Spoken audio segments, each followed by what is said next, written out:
दोस्तों, पुराने समय की बात है।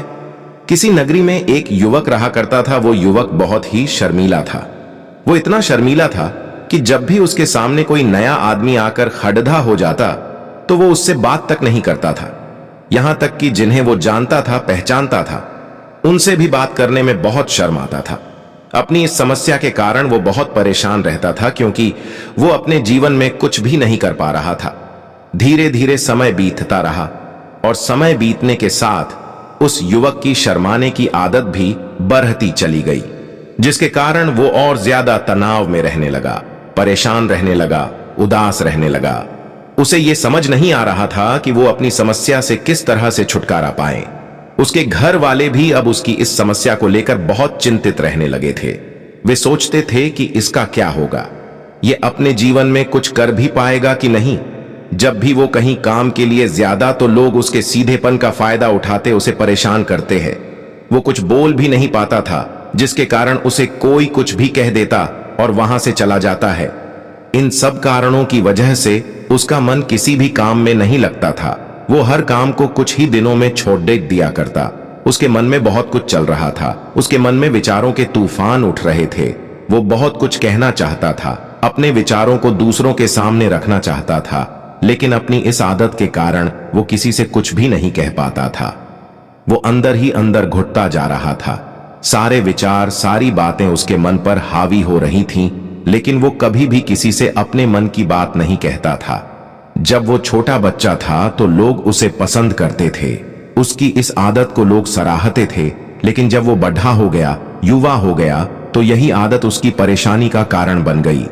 वो युवक अपनी इस आदत से छुटकारा पाना चाहता था। वो चाहता था कि वह लोगों से अपने मन की बात खुलकर कह पाए। वो जो कुछ करना चाहता है, जो कुछ कहना चाहता है, उस सब से उसे खुलकर कह सके, कर सके। लेकिन जब भी कोई दूसरा उसके सामने आता तो उसके जुबान मानो खुलते ही नहीं थी। यहां तक कि वो अपने माता पिता के सामने भी ठीक से बात नहीं कर पाता था। अपने कुछ मित्रों के अलावा वो अपने मन की बात किसी से नहीं कह पाता था। जब भी वो किसी बात का जवाब देता तो लोग उसकी हंसी उड़ाते हैं, उसका मजाक बनाते। लोग कहते कि आज तो तेरे मुंह में जबान आ गई है। ये समस्या दिन ब दिन बढ़ती चली जा रही थी।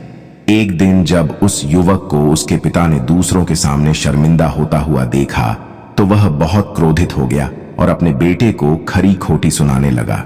उन्होंने उसे इतना डांट दिया कि वो युवा लाडाडी दियाचका बहुत ज्यादा उदास हो गया और वहां से बिना कुछ कहे वहां से चला गया।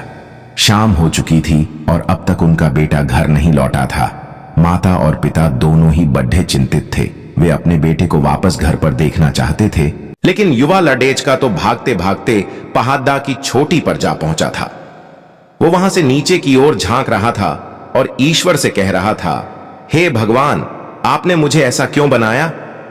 लोग मेरा मजाक उड़ाते हैं, लोग मेरी हंसी करते हैं। जब मैं इस दुनिया में अपने मन की बात रख ही नहीं सकता, मैं किसी से कुछ कह ही नहीं सकता, तो फिर मैं इस जीवन को जीकर क्या करूंगा?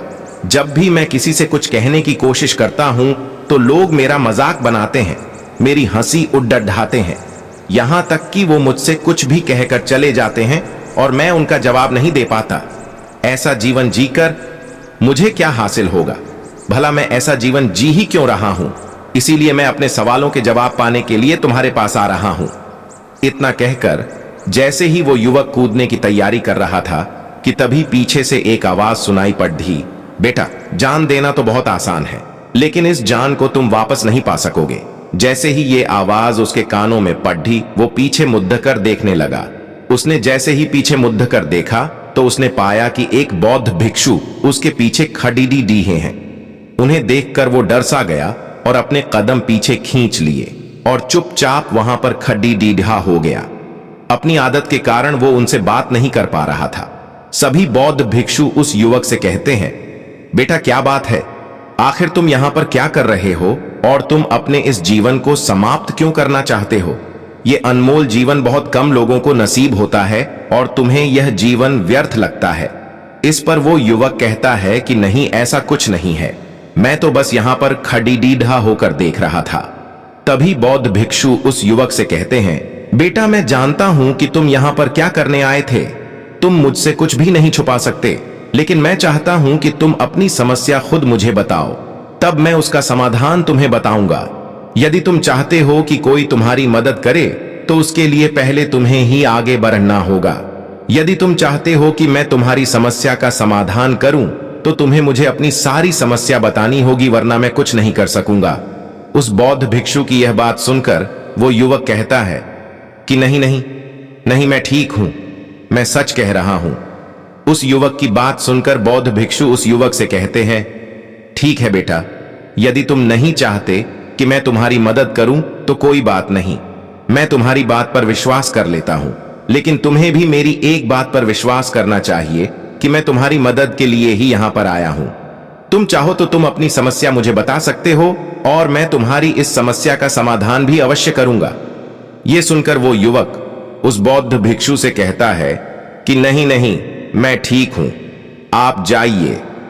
इस पर वह बौद्ध भिक्षु युवक से कहते हैं कि ठीक है बेटा, यदि तुम चाहते हो कि मैं यहां से चला जाऊं तो मैं यहां से चला जाता हूं, लेकिन मेरी एक बात याद रखना, मेरे जाने के बाद तुम्हारी कोई मदद नहीं करने आएगा और हो सकता है कि तुम्हारी मदद के लिए कोई और भी ना पाए।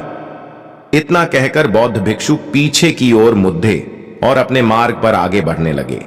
वो युवक वहीं पर खड़खड़ा होकर यह सब देख रहा था।